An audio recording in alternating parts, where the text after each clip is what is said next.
welcome in now the one, the only, the rising star for the Denver Nuggets, one Bones Hyland. Bones, thank you so much for joining us. Yes, sir. Thanks for having me. I'm just blessed to be here. We are blessed for you to be here. So that makes all of us.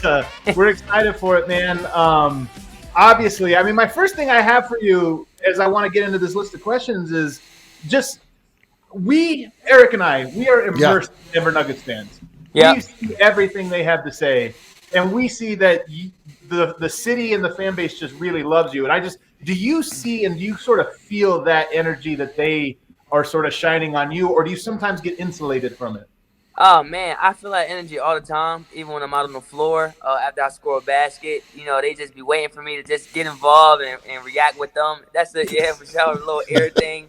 But it's so many. That's the best thing about playing basketball is seeing the fans be interactive with you as well, and then a person who wants to be interactive with the fans because that's what they want to come out to the games for. They want to see excitement, joy, passion. Somebody out there is gonna give it their all, smile, and have fun. That's what they come out for, and that's something I want to bring every single game with me and just put on the show. Is it hard though? Like I wonder this. Do you still get goosebumps when you walk out on the court? Like when you're coming out to run out of the tunnel and stuff, do you still get that feeling of I'm in the NBA, this is it? Or is it kind of get old? So I get those feelings like off the court. Like I always think back like, wow, like I'm really here, like I'm really like in the NBA. Like still like, the draft was like a couple months back in July and I still got the same feeling, the same emotions of, when I got drafted. Like, wow, I'm really in the NBA. I'm playing against guys that I used to watch, when I was little.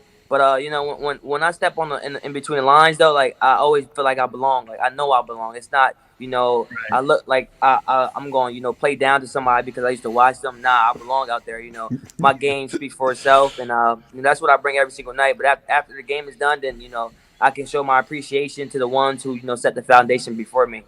I have a quick question. So you started off the season by being given the microphone to start everything off. Yeah. And you now iconically, famously shouted Mile High City into the microphone over and over. Did you do that? Like, how did you get the nod for that? Like, Man, is that a rookie thing? When they first handed me the mic, I was all for it. Like it was no I'm not a shy kid, I'm not a shy kid at all. Like I always look for the moments to get fans excited, et cetera, et cetera. And when they handed me the mic, I'm like, yeah, I'm ready to get the fans pumped up. I'm ready to show them, my love and appreciation for me just to be here and be drafted by the Nuggets. And I just wanted to. That was just so natural. The stuff that I said, on the mic, it was so natural. At the end, I'm like, my house, city on 3. I just kept saying it. I just got everybody, involved and everybody, on the same page before the game started. So that was fun. Yeah. I wonder. So, I know you do the music thing, and the music. I mean, by the way, I know you already know this, but it's really good. Like we hear a lot of people that dabble in music, and you're like, all right, whatever. But you're obviously a natural performer. Have you gotten to sort of indulge in those hobbies outside of basketball since the season started, or has it been so intense that you can't do it? So I have it hasn't been a time where where I can just literally sit down and go to the studio or do the things that I really the hobbies that I love because we play basketball literally every other day. So it's it's hard to even get in the moments for real. So, but I have friends and family who come down and that's the same love and affection that I find in the studio and basketball. Just being around my friends and family. I feel I feel comfortable. I feel the vibe is there, and I just love being around friends and family. That's a number one thing for me. Who's with you? I mean, you have a good group of friends and family that have. The weird thing about the season is you've hardly been in Denver, but do you have people been able to come out with you and spend time here with you?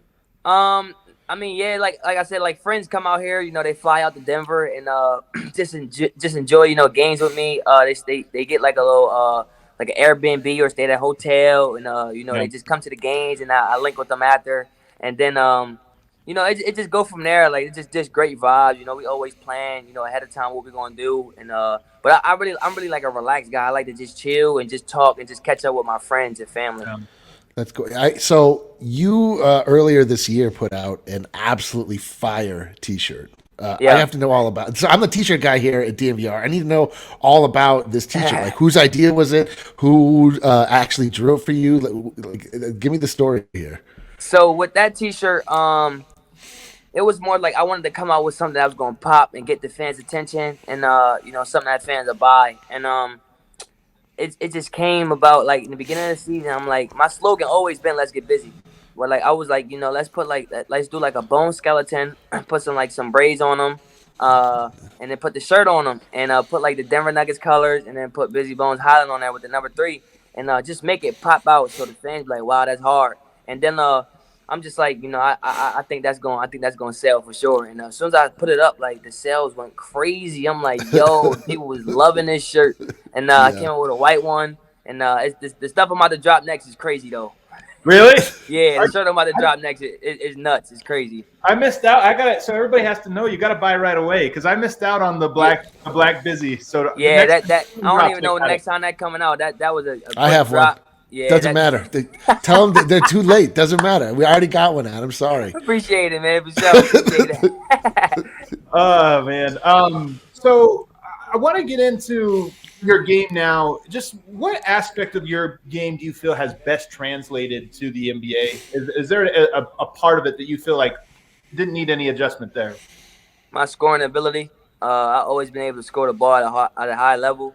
And, no matter what level it was, I always played up, when I was younger. And even, when I was young, I always, just wanted to play basketball. And that's just translated over to now because I play basketball from sun up to sundown. And, my instincts just take over when I'm on the floor. Like, I don't think, the shots that I take, I know I can make them shots because I've been making them my whole life. Yeah, bottoms, baby, bottoms. But, my scoring abilities, though, it just translated so fast, to the league. And, it's just going to go up. So, I mean, I have a question about that. Like, the way I watch basketball in like a really visual way. I don't think I watch it. I don't watch it like smart people like Adam who understand plays, things like that. Mm-hmm. I just watch your jump shot is so interesting to me because it's so unique. Like, something about the way that you rise up pretty vertically, and it seems like most of the action is in your wrists. Like, exactly. Where did you develop this? How I don't see other people shooting like this, but it's so smooth. That's been something, a lot of people always ask me when I was younger. Like, how do I, shoot it so, it's no really legs. It's just straight, arms and wrists. And I be like, I just been shooting this way my whole life. I'm not a big guy. I'm I have a small weight to me. But, it really just came from, I don't know. I just been shooting the ball since I was younger from, deep. Like since I was, 8 years old, I always could shoot the ball from deep. And I always had that form and that nice form, honestly. And it just, it carried on to now when I got much older. And, it's definitely a silky smooth jumper, though. It is. There's literally no other way to describe it. It is silky smooth.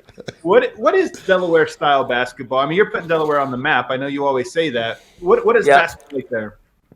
Man, street ball, N1 basketball. That's exactly what it is. That's exactly how I grew up playing.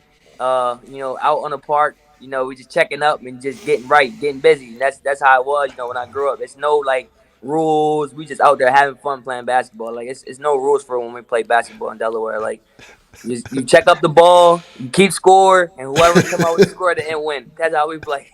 That's how that's how I played with my little brother. No rules. I was a lot bigger though, so it was bad. It advantaged me. I talked to Tim Conley and Will Barton, obviously from Baltimore, and I talked to them about Baltimore basketball. And one thing Tim told me was the courts, for whatever reason, are all tiny. Half the 3-point line is half court. And he says because of that, Baltimore, the stereotype is Baltimore guys don't know how to shoot because they are always just going to the basket, always attack small court. So is there a similar personality to Delaware, something there where it's we always drive, we always do this? Nope, that ain't us. That is not us. We don't have them problems over there. They got small courts. That's what's wrong with New York and Baltimore. It's because their line is so small that they produce guys who can't shoot. But Will can shoot though. But that's my guy. He can shoot. But in Delaware, the lines are perfect though. It ain't no lines that's close up, smashed together. You can't tell whether it's a 3-point line or it's half court. You running out of it's regulation and rule when you play half court basketball. You don't know whether to go on the other side of the half court to expand the court. But we don't have them problems though. Everything is even. I love it. It's just good court construction out there. Yeah, simple. Everything even. Well, I'm gonna make that call, man. I gotta make that call. Make these courts even. Joe Biden, thank you, Biden. You had one of my favorite quotes of the whole season you had early on in the year where I was asking you about learning, discovering new parts, and you said this was one of the joys is you thought you knew everything there was about basketball, and then you got to the NBA and you're like, there's just so much more to learn. Yeah. Do you still feel like you're discovering new aspects of the game and learning new things you didn't even know you didn't know? Oh yeah, of course. When I came in, I didn't think I knew it all, but I thought it wasn't that much more to learn, because each level is different. Like even when I was in high school, I thought like I knew, a lot of things, but I got to college, it was like wow, like I still got like it was all this that I could have known back in high school. Then I'm like, okay, I learned a lot in college, and I got here, I'm like, okay, I'm coming in from college, like I have a good, head on my shoulder where I think I know a lot of stuff already. Then I got here, and the NBA, it's like the play call, the call that they say, it's just so much differently, and it's so much more to learn. But I've been learning them so fast. I'm a fast learner. I take everything. I'm like a sponge, and I take it in as the right way, and like put it out to in a positive way, and that's something I've been doing, my whole life. I just been a sponge. How much do you still think the game, though? Because I know there's a lot of like, okay, I know this, but I got to think about it versus it's just so instinctual. Like, where is that process for you in terms of now I don't even think about it, I just react? I've always been like a read and react type of kid. Like, it never been just like, overthinking or, I just always let my instinct take over for me. I'm a natural kid where everything is just so natural. Everything about me is natural. It's nothing forced, nothing overthinking. I'm just a natural kid who's go out there and just be myself. And that's just something that carried over that I didn't need to, have to adjust or change about me because, I just always been that natural kid who just, go out there and just be himself. I love that. So, just quickly, we hit on this quickly before we went on, but I'm curious what you think about the nickname I've come up for you, which is literally Dame Lillard. Do you have thoughts on that, or does it strike you in a way like it does me? Yeah, that's a good name. He's your top 75 player. I show my appreciation to guys like him who set the foundation before me. Yeah. And if you go back to the game we played them in Trailblazers at the Nuggets facility, I went off that game and I had stared Damian Lillard down, and I'm like, I'm letting him know that I'm next. I'm letting him know. And I know the next game we played them in Portland. I didn't play. I had rolled my ankle. Man, he went off. He went off, yo. I could tell he was looking for me on the court because I stared him down when we played him in Denver. I was staring him down. I was letting him know, like, listen, Dame, I'm next. I love this so much. You do that. So, like, when you get layups, almost every time, you do like you turn to the flex. I got to show him. I told you I ain't a big guy, but I got one of the biggest hearts out there, though. Like, I'm not gonna let nobody like tell me I'm too small, tell me I'm little. Like, you're going to really have to throw me down a million times, and even if you still throw me a million times, I'm going to get back up and show you that I'm not little. So that's how I always been. I grew up in a tough environment. That's what made me. That's how I got the name Bones, and that's like something I stand on. Even though my name Bones, like, it's not the bones where you just going to crush, you got these real solid bones that you got a real deal try to break, I love that there's thought to it too, that it's not just I just thought Bones. I don't know, he's skinny. So nah, it's a whole meaning to everything that's alongside busy. It's a whole lot of meaning for sure. Everything I do, everything I got, attached to me has meaning to it. Has anybody branding? So who's gotten pissed? Has anybody gotten pissed at you? Like, you like to let guys hear it. You score a bucket on them. Man, I think like every single body, like every team that I go against, they like be so mad at me. I don't know why. That's just the demeanor, the type of attention that I draw towards players. Like, they just be so mad. Like, the last game when we played the Warriors, like two guys arguing, who to guard me. They like, nah, he gonna have to cook my ass. I want him to cook me. They arguing who's guarding me. I'm like, yo, this is crazy. Like, just one of y'all just guard me. They just argue in the middle of the game who guard me. I'm like, yeah, this is wild. But literally, it would be a lot of, players who try to prove something to me, because I honestly been going off against a lot of players and a lot of teams. So, but that's something, I look forward to. That's something I don't shy away from. Whoever want to guard me, you're going to get busy. All right. Get the best busy. Is there somebody that surprised you that you went up against and you're like, I didn't think this guy had game, and then you played against him and you're like, wow, this guy is way better than I thought? Nah, not really. I don't look into every game and like, downplay a player. It's more so like when I step in there, I want everybody's best, and I always come with my best. And I'm not going to like look down to a player and think, because that's when you get your edge bust. Excuse my language. Like, you come into a game and you think somebody's, not good, or, they gonna show you that they good, So I always come with my A game, and just go out there and be busy. I never take, them days where I'm like, I'm ready to take my foot off the gas, or be lackadaisical because I think this guy's not nice, or I don't think he's gonna bring it tonight. No, that's never been me. I've always been a guy who's gonna just bring it every night. That's amazing. Also, you can say whatever you want. There's no apologies for saying busting ass on this show. Yeah, on this show for sure. What aspect of your game are you most excited to work on this offseason? I know in the season there's not a ton of time. Experience in the offseason. What are you most excited to work on? Man, like I go hard in off seasons. Like I work on everything, honestly. Like I always every single year, like I always look forward to taking my game to the next level. I never want to come back the same person that I was last year. Like my cousin always told me, like, you're not coming back the same player as you was last year. Don't come back the same player as you was last year. And that's something that always stuck with me on every offseason, just going real hard, toning my body up, taking my game to the next level, studying players, studying, my film, my game film from, this season that's going on right now, and then and eventually, I just achieve, the things that I want to achieve. Nice. Eric, you got something else for? Yeah. Do you have Bones? We know you to be a very online person. We know you to be a person that is on Twitter, that is on TikTok, that will make an alarming number of story posts when you post an Instagram story. But we did see your Twitter earlier today where you posted something a little controversial as it pertains to the city of Denver, and we want to get into this. There was a tweet you sent today. Do you? Okay, so here's the tweet, and we just want to allow you to. We want to give you the platform. You can talk about it. Maybe we can help you out. It says, "Mile High, help me out. I need food suggestions, man. I can't find no good food in Denver." What are we? First off, unbelievable. Second off, tell us what are the issues? Let's see if we can walk you through this. Like, what are we looking for? What kind of suggestions are we after here, Bones? This is the type of a guy I am. I'm a very foodie guy.